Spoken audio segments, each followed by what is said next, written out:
Sports Shooting Stars, we bring the game to you this Friday. Another barn burners. The Central Panthers head down to Smalls Field to go against the red-hot York High Bearcats.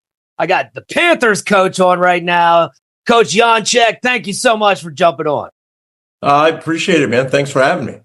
How was that the trip out west to go against that small team that's won 5 Ohio State titles in the last 10 years? How was that weekly bye treating you?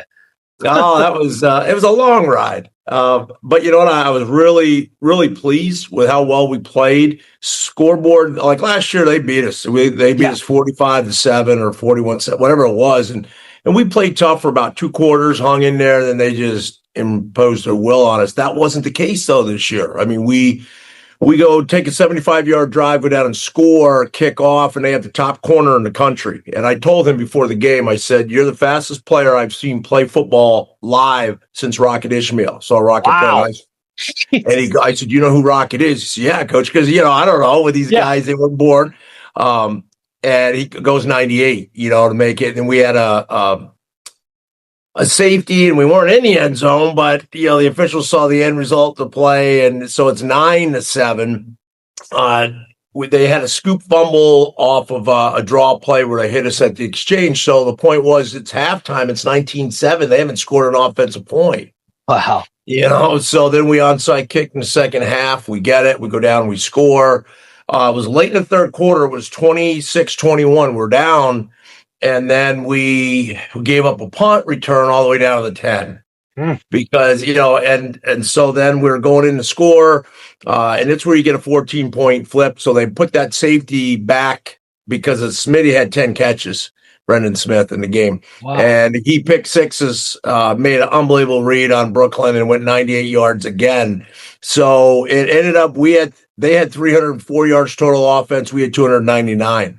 But you can't, that's not what the game's about. It's not the yardage. It's just, how'd you play? But we came out of there, when I say confident, just knowing that I think they may be the best team in Ohio, and we hung with them, and really had a shot at it if we didn't make the glaring mistakes. But, man, talented group.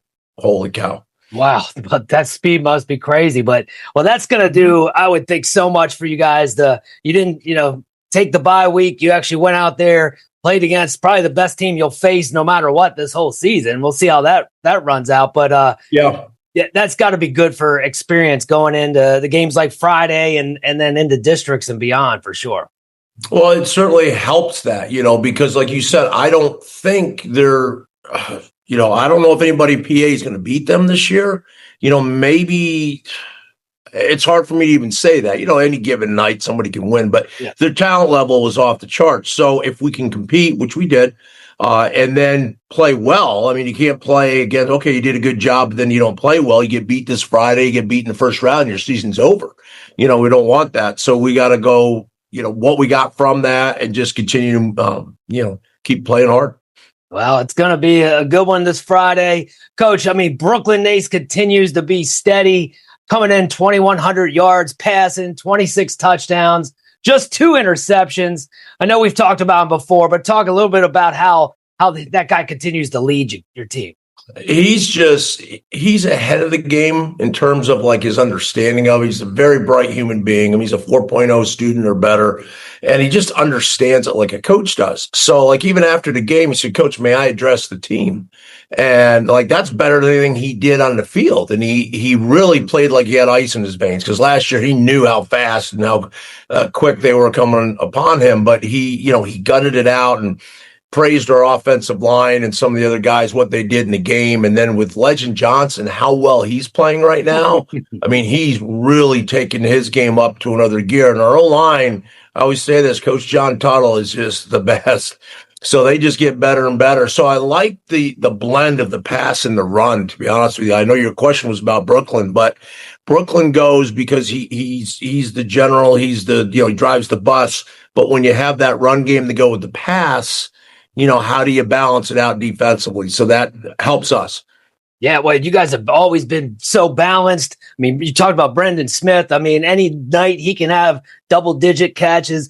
DeMarcus Murray, coach. I mean, the young, flashy. I mean, he can hit whenever. And then you have like sure hands like Ryan Brown, coming out of nowhere. Oh, yeah. He did a great job the other night again for us, Ryan. Unfortunately, one of our guys, DeAndre Barry-Ofer, had a season-ending injury, unfortunately for our program. But RB said, "Hey, Coach, I got you. I'll step in," and he's done a great job for us. So if a guy goes down, somebody else has to, take on the responsibility. So real proud of Ryan. He's done a nice job. Real mature guy. Yeah, it's good. You know the family. Yeah, exactly. Good to have that state championship, no matter where it comes, in the locker room. Like we talked about some of those basketball players, also being out there. Defensively, I mean, Gurley, coach, has just continued to be dominant.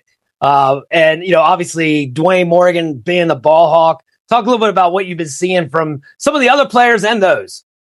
Well, the guys that really are top three guys, it's probably, I don't know if there's any particular order given on the night, but Dwayne was our second leading tackler the other night, and he came up and laid the wood, and we had to because of their back. And I told the kid, I nicknamed him Godzilla, that they have. And he's 6'3", 234 pounds, the kid that we had to tackle.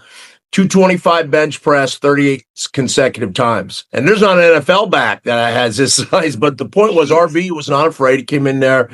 Colin is just so steady and physical. And then Jeremiah Hunter, who's a beast. I mean, Jeremiah is just relentless. And he led our team in tackles last week. He had 6 solos, he had 6 assists, 2 tackles for a loss against them. And I mean, they scored 3 more times in the game if we don't have Jeremiah. He's that productive on the field. So really proud of him and our defensive staff led by Mike Cesarano. Mike just gets the best out of all of our guys. And I'm going to stop with names because I'm going to miss a kid that's really played well. I don't want to be like, oh, coach, you forgot about so-and-so, but it's a team effort, defensively, and just trying to get them to run to the ball, work on our tackling every week, trying to improve, those venues, and just knowing that we have to play better special teams than we did last week, of course. Yeah. Well, you mentioned Hunter, coach, and I believe his father was a quarterback. Is that right? Do you know? No, his father, I had the unfortunate thing of coaching against him when he was a 9th grader at York High. I was the head coach at CD East, and they had him and Knowledge Timmons. And at that night, I said to Jeremiah now, who's on our staff, I said, "You're the best player on the field. And you were a 9th grader." He said, "Coach, I didn't even know how to put a helmet on." But I mean, you could just tell, how good he was as a 14-year-old kid for York. And he's really does a tremendous job also coaching up our linebackers. But his son is just, when I say relentless, like I'm not exaggerating. I mean, he will do everything under his power to get to the ball. So this big back that we didn't get to one of the plays, Jeremiah had him. He slipped through the tackle, gets up, tackles him. After like 3 guys miss him, goes down 9 yards down the field, still tackles him with a solo tackle. That's awesome. Because he won't quit. He won't give up. If he doesn't do that, the guy has a 35 to 40 yard touchdown run up the sideline. But that's just what Jeremiah does. And he did it one other time in the game where it forced him into a field goal opportunity because he stopped him in the open field, and not many guys in the country could do that. But that's the skill set that Jeremiah has. Wow.